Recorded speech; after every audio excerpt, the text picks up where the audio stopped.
Hello कक्षा 5वीं के बच्चों, कैसे हैं आप सभी? बढ़िया, वेरी गुड। चलिए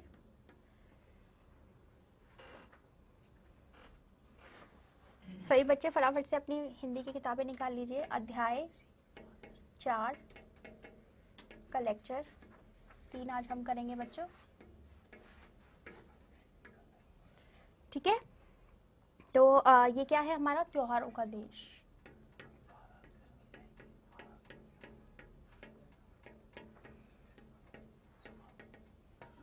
इसके बारे में बात कर ही चुके हैं हम पहले भी कि त्योहारों का देश यानी हमारा भारत।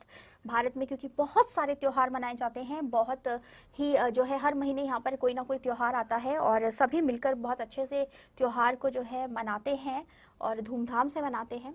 बड़े बड़े यहाँ पर बहुत से त्योहार हैं, सिर्फ एक दो छोटे मोटे त्योहार नहीं है, बल्कि जैसे और ज़्यादातर देशों में जैसे 1 या 2 या 3 जो है बड़े त्योहार होते हैं, उस तरीके से भी नहीं है। हमारे यहाँ तो बड़े त्योहार ही बहुत सारे हैं और फिर छोटे छोटे तो कई कई सारे त्योहार हैं। तो इसलिए हमारे देश को त्योहारों का देश भी कहा जाता है। और जैसे ही कोई बोलता है त्योहारों का देश, तो पता चल जाता है कि भारत देश के बारे में बात हो रही है, ठीक है। तो ये हमने पढ़ा था और इसी जो है हमारा जो ये अध्याय त्योहारों का देश, यहाँ पर क्योंकि त्योहारों की बात हो रही है तो हमें काफ़ी सारे त्योहारों के बारे में जो ख़ास तौर पर मनाए जाते हैं भारत में, उनके बारे में यहाँ बताया गया था और किस तरीके से कैसे वो सब भी। और हमने इसका जो है अभ्यास भी शुरू कर दिया था बच्चों। तो अभ्यास कार्य में हमने शब्दार्थ करे थे, उच्चारण किया था और सोचे और बताए किया था और साथ ही रिक्त स्थान भरे थे और सही उत्तर का क्रमाक्षर कोष्ठक में लिखे, ये भी हमने कर लिया था। उसके अलावा प्रश्न 3 और प्रश्न 4 जो है लिखे में से मैंने आपसे कहा था कि आप जो है खुद से करेंगे, जिसमें आपको ये बताना था कि राखी का त्योहार जो है कैसे मनाया जाता है और क्रिसमस पर क्या उपहार मिलते हैं। ये दोनों ही उत्तर मैंने आपको बता भी दिए थे कि किस तरीके से आपको करना है और इसमें क्या क्या होता है। तो उम्मीद है मुझे कि आपने ये कर लिया होगा।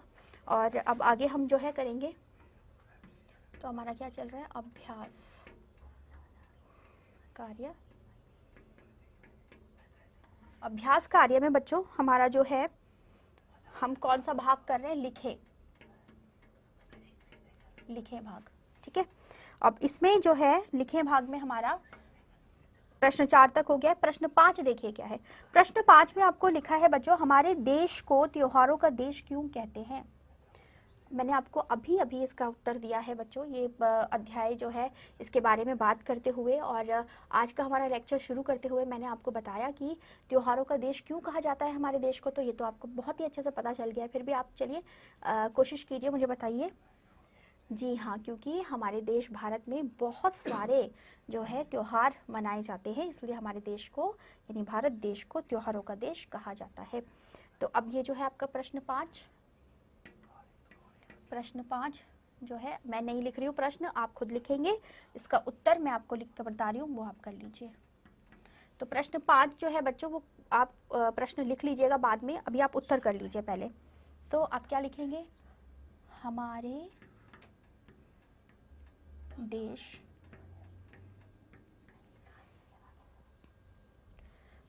देश को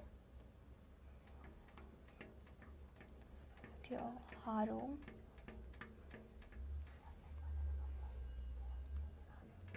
का देश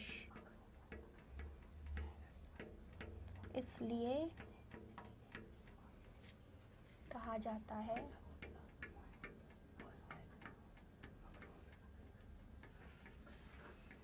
क्योंकि यहाँ वर्ष भर में बहुत सारे त्योहार मनाए जाते हैं।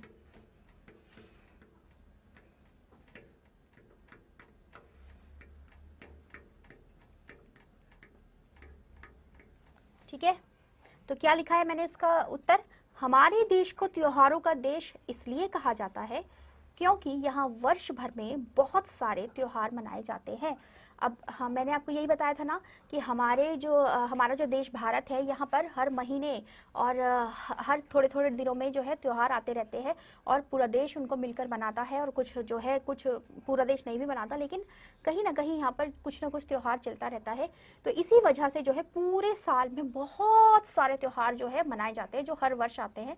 इस वजह से हमारे यहाँ पे बहुत सारे त्यौहार मनाए गए। अब बहुत सारे त्यौहार मनाए जा रहे हैं, इसी वजह से तो इसका नाम त्योहारों का देश पड़ा। तो इसीलिए इसका जो है ये उत्तर बन गया। अब आपने ये कर लिया है ना। चलिए एक और बार मैं दोहरा रही हूँ, फटाफट से जो है सारे बच्चे अगर नहीं कराए तो कर लीजिए। हमारे देश को त्योहारों का देश इसलिए कहा जाता है क्योंकि यहाँ वर्ष भर में बहुत सारे त्योहार मनाए जाते हैं। ठीक है बच्चों, चलिए अब प्रश्न 6 देखते हैं। प्रश्न 6 में लिखा हुआ है, वीर शहीदों की गाथाएं सुनकर मन में क्या भाव उठते हैं, यानी क्या एहसास आते हैं हमें, हमारा एहसास कैसा होता है जब हम शहीदों के बारे में सुनते हैं, शहीदों की कहानियां सुनते हैं। तो ये आपको इसमें बताना है। तो देखिए, सबसे पहले तो बच्चों, जो बहुत ज़्यादा भावुक होते हैं लोग, वो तो कई बार रोने भी लगते हैं जब शहीदों की बातें उनको सुनाई जाती है, गाथाएं सुनाई जाती है कि किस तरह से उन्होंने हमारे देश के लिए बलिदान दिया, कैसे उन्होंने बिना अपनी परवाह किए हुए गोलियां भी खाई और जो है वो जेल भी गए और मार भी खाई उन्होंने, भूखे प्यासे भी रहे कई बार। और सर्दी गर्मी बरसात किसी भी मौसम का उन्होंने कोई भी जो है लिहाज नहीं किया और वो हमेशा हमारे लिए जो है लड़ते रहे, हमारे लिए उन्होंने काम किए। और वो शहीद जिन्होंने हमें गुलामी से बचाया वो भी, और वो शहीद भी जो है हमारे अब भी हमारे देश की रक्षा करते हैं, हमारे फौजी लोग, हमारे जो डिफेंस के लोग होते हैं वो। तो प्रश्न 6 है आपका। प्रश्न 6 जो है आप बच्चों खुद कर लीजिएगा, इसका उत्तर मैं आपको लिख रही हूँ। वीर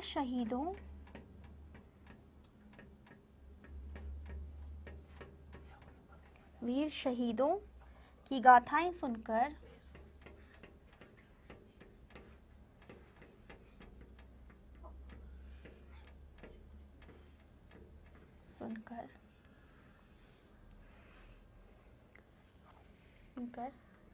मन में उनके प्रति, उनके यानी जिनकी हम बात करें शहीदों की, उनके प्रति श्रद्धा,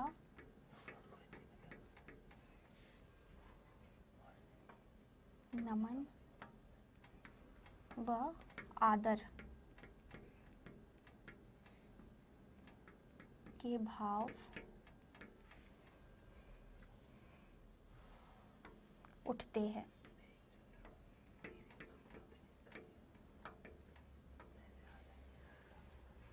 ठीक है ना। तो क्या है, देखिए आपका प्रश्न 6, वीर शहीदों की गाथाएं सुनकर मन में क्या भाव उठते हैं। तो वीर शहीदों की गाथाएं सुनकर मन में उनके प्रति श्रद्धा, नमन व आदर के भाव उठते हैं। मतलब हमारे मन में उनके लिए पूजा जैसी भावना आती है कि हमें उनको पूजना चाहिए, हमें उनको नमस्कार करना चाहिए और उनको जो है आदर देना चाहिए। तो इसीलिए मैंने क्या लिखा, वीर शहीदों की गाथाएं सुनकर मन में उनके प्रति श्रद्धा, नमन व आदर के भाव उठते हैं। तो ये आपने भी लिखना है बच्चों, जितना हो गया है अच्छी बात है, आप पूरा कर लीजिए। मैं एक और बार दोहरा रही हूँ, वीर शहीदों की गाथाएं सुनकर मन में उनके प्रति श्रद्धा, नमन व आदर के भाव उठते हैं। ठीक है, अब प्रश्न 7 देखते हैं। प्रश्न 7 में भाईचारे का संदेश कौन सा त्योहार देता है, ये लिखा गया है। तो क्या था इसका, हमने जब पढ़ा था अपनी कविता, ईद का त्योहार है ना। ईद का त्यौहार जो होता है, मैंने आपको बताया था बच्चों, ईद के त्यौहार में सभी जो लोग हैं, जो भी ईद मनाते हैं, वो लोग आपस में गले मिलते हैं और एक दूसरे से बड़े ही प्यार से पेश आते हैं, प्यार से मिलते हैं, एक दूसरे को ईद की मुबारकबाद बहुत ही प्यार से और मिलजुल कर और एक दूसरे के गले लग कर देते हैं। तो ये एक भाईचारे की ही निशानी है, इसलिए हम कह सकते हैं कि ईद का त्यौहार हमें भाईचारे का संदेश देता है। तो किस तरीके से हम लिखेंगे इसको,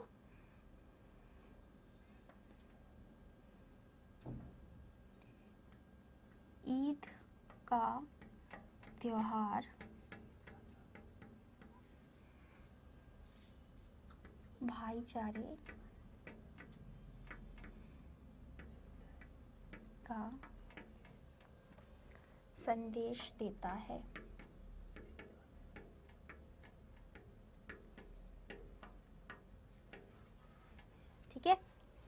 सभी बच्चे लिख लेंगे। प्रश्न 7 जो है आपका लिखा हुआ है कि भाईचारे का संदेश कौन सा त्योहार देता है, जिसका उत्तर है भाईचारे की ईद का त्योहार भाईचारे का संदेश देता है। कौन सा त्योहार?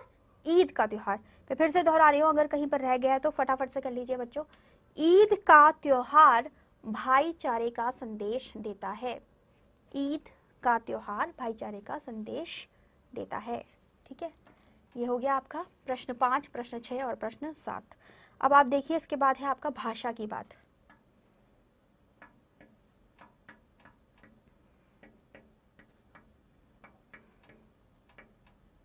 ठीक है, भाषा की बात में क्या लिखा है देखिए, एक शब्द में लिखें, यानी आपको कुछ पंक्तियां दी हुई हैं, कुछ वाक्य दिए हुए हैं, उनको आपको एक शब्द में लिखना है, उसका उत्तर। ठीक है, उसका क्या उत्तर बनेगा या उससे क्या जुड़ेगा उस पंक्ति से, वो आपको एक ही शब्द में बताना है।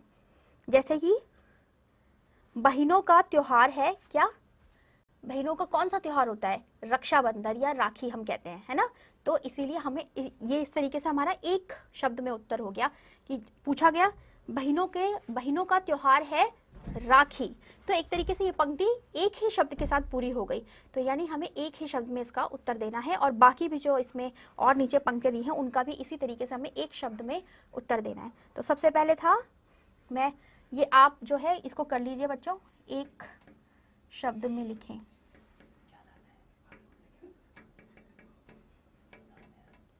ये तो आप साथ ही लिख लीजिए क्योंकि ज़्यादा लंबा नहीं है।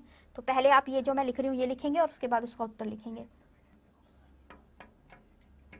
बहनों का त्योहार है। ठीक है, अब अपनी किताबों में देख सकते हैं इसी तरीके से लिखा हुआ है, पहले नंबर पर बहनों का त्योहार है, और फिर आपको यहाँ पर जो है खाली स्थान दिया गया है इस तरीके से। तो हम यहाँ पर या तो राखी लिख सकते हैं, रक्षाबंधन लिख सकते हैं। तो हम लिखते हैं राखी, क्योंकि हमारा जो ये कविता है इसमें राखी ही लिखा था कि राखी के दिन बहन बहुत फूली नहीं समाती, इस तरीके से लिखा था ना। तो फटाफट से लिख लीजिए। चलिए, बहनों का त्योहार है राखी। अब दूसरा देखिए, दूसरा है लोकतंत्र का दिवस है।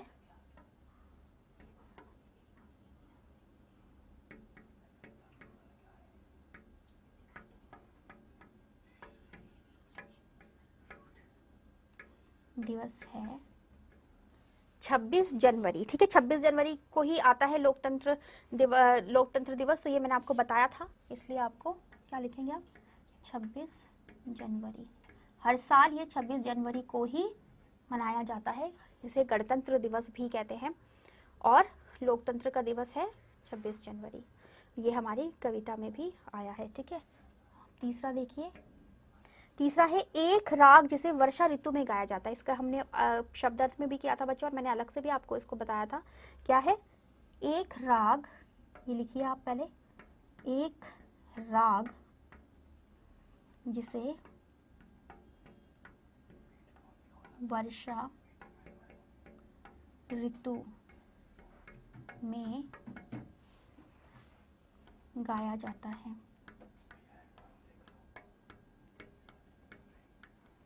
ठीक है, तो कल कौन सा है वो? मल्हार। ठीक है, मल्हार, क्योंकि राग यहीं पर आ गया है इसलिए हम सिर्फ मल्हार लिखेंगे, क्योंकि हमें एक शब्द में लिखना है मल्हार। ठीक है, एक राग जिसे वर्षा ऋतु में गाया जाता है, मल्हार। अब देखिए चौथे नंबर पर क्या है? वह व्यक्ति जो मातृभूमि के लिए बलिदान होता है। वह, साथ साथ लिखिए, व्यक्ति, वह व्यक्ति जो मातृभूमि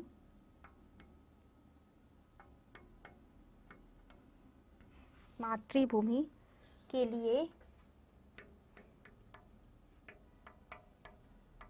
बलिदान,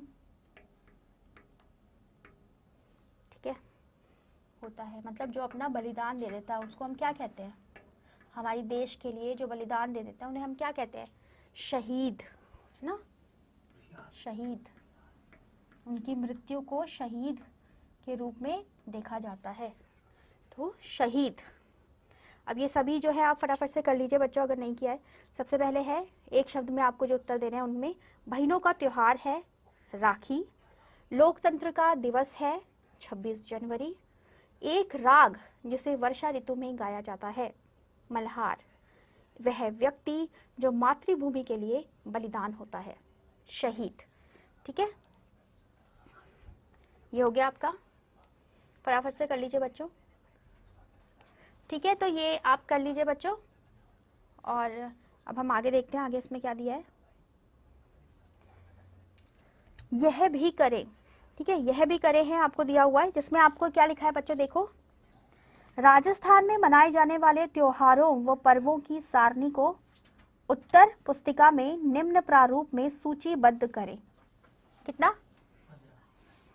ठीक है, राजस्थान में मनाए जाने वाले त्योहारों व पर्वों की सारणी को उत्तर पुस्तिका में निम्न प्रारूप में सूचीबद्ध करें। निम्न प्रारूप यानी बच्चों आपको एक देखो टेबल जैसी बना के दी हुई है ना, इस तरीके से, इस तरीके से आपको दिए ना, ये एक जगह पे आपको जो है त्योहार पर्व का नाम लिखना है, और एक जगह आपको लिखना है कब मनाया जाता है, और एक जगह आपको लिखना है कैसे मनाया जाता है। देखो इस तरीके से, त्योहार का नाम, ठीक है, फिर दूसरे में कब मनाया जाता है,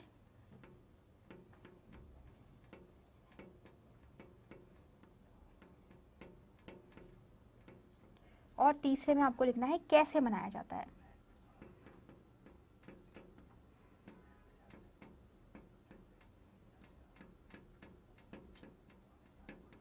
ठीक है, तो अब इसमें क्या दिया है आपको, इसमें आपको लिखा है कि राजस्थान में मनाए जाने वाले। तो बच्चों मैंने आपको जैसे बताया था कि भारत में वैसे तो सारे ही त्योहार जो है सभी लोग मिलकर मनाते हैं, लेकिन कुछ त्योहार होते हैं जो अलग अलग क्षेत्रों से जुड़े होते हैं ख़ास तौर पर, या फिर किसी राज्य से जुड़े होते हैं। तो राजस्थान भी हमारा एक राज्य है, ये भी, यहाँ पर भी कई तरह के त्यौहार मनाए जाते हैं, और जो उनमें से कुछ त्यौहार ऐसे हैं जो राजस्थान में भी मनाए जाते हैं और अन्य जगह पर भी मनाए जाते हैं। जैसे कि दिवाली, दिवाली जो है एक पूरे भारत में मनाया जाता है, सभी लोग मनाते हैं भारत में इसको। लेकिन कुछ त्यौहार ऐसे हैं जैसे जिनको सिर्फ जो है उस राज्य के ख़ास लोग ही मनाते हैं, जैसे कि पोंगल है, ये जो है ये साउथ के हिस्सों में मनाया जाता है, दक्षिण भारत जो है वहाँ पर ये मनाया जाता है। और दक्षिण भारत में भी जो है हर जगह नहीं मनाया जाता, एक जो है राज्य, निर्धारित राज्य में जो है मनाया जाता है। बाकी जो लोग, जैसे अब तो देखिए बच्चों भारत में हर जगह हर तरह के लोग होते हैं, राजस्थान में भी दूसरे राज्य के लोग होते हैं और दूसरे राज्यों में भी राजस्थान के लोग होते हैं, तो वहाँ पर भी वो देखने को मिल जाता है हमें मनाया जाता है वाला, लेकिन वो होता खास तौर पर उस राज्य से जुड़ा हुआ होता है। तो इसी तरीके से आपको राजस्थान के जो है वो बताने हैं त्योहार, और उनको किस तरीके से आप पहले बताएंगे। सबसे पहले आप त्योहार का नाम लिखेंगे। जैसे कि मान लीजिए कि मैंने आपसे पूछा कि देश में सबसे ज़्यादा प्रसिद्ध त्योहार, तो हम दिवाली जैसे बता रहे हैं, तो सबसे पहले हमने दिवाली लिखा। फिर दिवाली कब मनाया जाता है, तो हर वर्ष कार्तिक पूर्णिमा के बाद, है ना, या फिर हर वर्ष रामलीला के इतने दिनों बाद, जितने दिनों बाद भी वो मनाया जाता है, या दशहरे के बाद, दशहरे के कुछ दिनों बाद, तो ये कब मनाया जाता है, यानी वो बताना है आपको। सब सारे ही त्योहारों की जो है फिक्स जो है नहीं होती है तारीख, तो इसीलिए हम जो है उसी के हिसाब से उसको लिखेंगे, जैसे कि मैंने दिवाली का बताया आपको। और कैसे मनाया जाता है, तो दिवाली कैसे मनाई जाती है, कि हम उसमें कैसे लिख सकते हैं कि दिए जलाकर, घर को सजाकर, रंगोली बनाकर, अपने अपने आस पड़ोस और जान पहचान के लोगों के साथ मिठाइयाँ बांटकर, एक दूसरे को लक्ष्मी जी की पूजा कर कर, ये सब चीज़ें जो है उसमें मनाई जाती है। तो आप इस तरीके से लिखेंगे। आप ऐसे ही अब आपको राजस्थान के त्यौहार सोचने हैं, 2 या 3 त्यौहार आपने लिखने हैं। यहाँ आपको 3 जो है कॉलम दिए गए हैं, इसलिए आप 3 त्यौहार लिखिएगा, कोई से भी राजस्थान के जो खास त्यौहार है, और उनको एक एक करके लिखने के बाद उसका जो है त्योहार का नाम और फिर वो कब मनाया जाता है और वो कैसे मनाया जाता है, ये आप लिखेंगे अपनी कॉपीज में। और इसी तरीके से आपको जो है टेबल बनानी है। जैसे एक आपने इधर लिख दिया और एक आपने इसके नीचे लिख दिया। इस तरीके से आप जगह ये बनाएंगे, आपकी किताब में भी बनी हुई है, ये आपको मैं सिर्फ समझाने के लिए बताया है, इसलिए किताब में से देखकर भी आप बना सकते हैं। ठीक है, उसके बाद नीचे वाला देखिए बच्चों, त्योहारों से संबंधित गीतों को उत्तर पुस्तिका में निम्न प्रकार से सूचीबद्ध करें। अब यहाँ पर भी ऐसे ही है, लेकिन प्रश्न बदल गया है। ऐसे ही आप एक टेबल बनाएंगे, क्रम संख्या लिखेंगे, ठीक है, फिर उसके बाद में त्योहार या पर्व का नाम लिखना है आपको, और उसके बाद में गाए जाने वाले गीत की एक पंक्ति। तो त्योहारों में बच्चों ज़्यादातर कई त्योहारों में, खास करके जैसे बसंत ऋतु आती है, या जैसे त्योहार आता है आपका जैसे होली है, ठीक है, तो लोग ना घर में क्या करते हैं, गीत भी गाते हैं, गाने भी गाते हैं, त्योहारों से जो जुड़े हुए होते हैं। अब जैसे वर्षा ऋतु की बात हुई थी, उसमें मल्हार राग गाया जाता है, तो मल्हार राग में शब्द भी होते हैं ना साथ में, वो राग उसका जो संगीत है वो तो मल्हार राग पर होता है, लेकिन उसमें गाने के बोल भी तो होते हैं। तो वो जो है वर्षा ऋतु का हो गया, वर्षा ऋतु में गाए जा रहे हैं। झूले को गाने होते हैं, उसमें झूलों से संबंधित भी होते हैं, क्योंकि वर्षा ऋतु में भी लोग झूले झूलते हैं, ठीक है। और जो है इसी तरीके से और भी बहुत सारे त्यौहार हैं जिसमें हम गीत गाते हैं। तो वो कौन से गीत हैं जो आपको याद हैं? अगर आपको याद है वो गीत, नहीं है तो आप पूछिए, अपने परिवार में पूछिए, अपने आस पड़ोस में पूछिए, अपने फ्रेंड से पूछिए, उनसे पूछ कर वो जो है आप त्यौहार में गाया जाने वाला वो गीत जो है, सबसे पहले तो आप किस त्यौहार से संबंधित गीत की बात कर रहे हैं वो लिखेंगे। जैसे मान लीजिए वर्षा ऋतु से संबंधित है, तो आपने वर्षा ऋतु लिख दिया, ठीक है। और क्या है, वर्षा ऋतु या वर्षा ऋतु का पर्व, या बसंत का महीना, बसंत ऋतु का पर्व, इस तरीके से आप लिखेंगे। और फिर उसके आगे जो है वो क्या लिखेंगे, उससे संबंधित जो गीत गाया जाता है उस गीत की एक पंक्ति आप लिखेंगे, ठीक है। समझ गए कैसे? चलिए, ये हो गया आपका। अब देखिए बच्चों, अब आपका जो एक और प्रश्न है, किसी एक त्योहार पर अपने शब्दों में 10 वाक्य लिखकर कक्षा में सुनाएं। तो ठीक है, तो आपने एक त्योहार, कोई भी एक त्योहार जो आपका पसंदीदा त्योहार हो, या जो भी त्योहार आपके दिमाग में आता है, उस त्योहार के बारे में सोचना है, और उस त्योहार के बारे में पंक्तियाँ जो है सोचकर रखनी है, तैयार करनी है। जैसे दिवाली है कि मैं आपको बताती हूँ, जैसे दिवाली है, दिवाली में मैंने बोला कि दिवाली दीपों का त्योहार है। दिवाली भारत में बहुत बड़े पैमाने पर हर जगह मनाया जाता है। दिवाली में हम नए नए सुंदर सुंदर कपड़े पहनते हैं, बच्चों को पटाखे बहुत प्रिय होते हैं, तो बच्चे पटाखों के लिए भागते हैं। या इस तरीके से हमने बहुत सारी जो है पंक्तियाँ सोची, और वो हमने लिखी या हमने तैयार की अपने मन में सोचकर। तो ये आपने करके रखनी है, और जब भी आपको सुनाने के लिए कहा जाएगा कक्षा में, तब आप इसे सुनाएंगे, ठीक है बच्चों। तो ये हो गया यहाँ पर। अब देखिए आपको नीचे क्या लिखा हुआ है, एक हाँ, यहाँ पर आपका जो है ये समाप्त हो गया है ये अध्याय। अब जो है हम मिलेंगे अपने अगले अध्याय में, अध्याय 5 में, क्योंकि हमारा जो है आज यहाँ पर लेक्चर ये समाप्त हो चुके हैं अध्याय 4 के। लेकिन जो भी आपको कार्य दिया गया है वो समाप्त नहीं हुआ है, तो वो आप ज़रूर कर लीजिएगा बच्चों गृह कार्य में। तो गृह कार्य में आपका क्या है, मैं आपको लिख के भी दे देती हूँ। गृह कार्य, यह भी करें कॉपी में, यह भी करें वाला भाग जो है आपको कॉपी में करना है गृह कार्य में, जो मैंने आपको समझा दिया कैसे कैसे लिखना है, ठीक है। ये कर लीजिएगा बच्चों, क्योंकि आपका जो है काम चेक होगा, और आपका चेक होगा तो होना चाहिए, और इसलिए भी होना चाहिए ताकि आपको जब भी पढ़ने को बोला जाए, उससे संबंधित प्रश्न पूछे जाए, तो आप उसका उत्तर आराम से दे सके, ठीक है। अब जो है अगले लेक्चर में मिलेंगे, तब तक के लिए बच्चों अपना ध्यान रखिएगा, बाय बाय, और अच्छे से पढ़िएगा।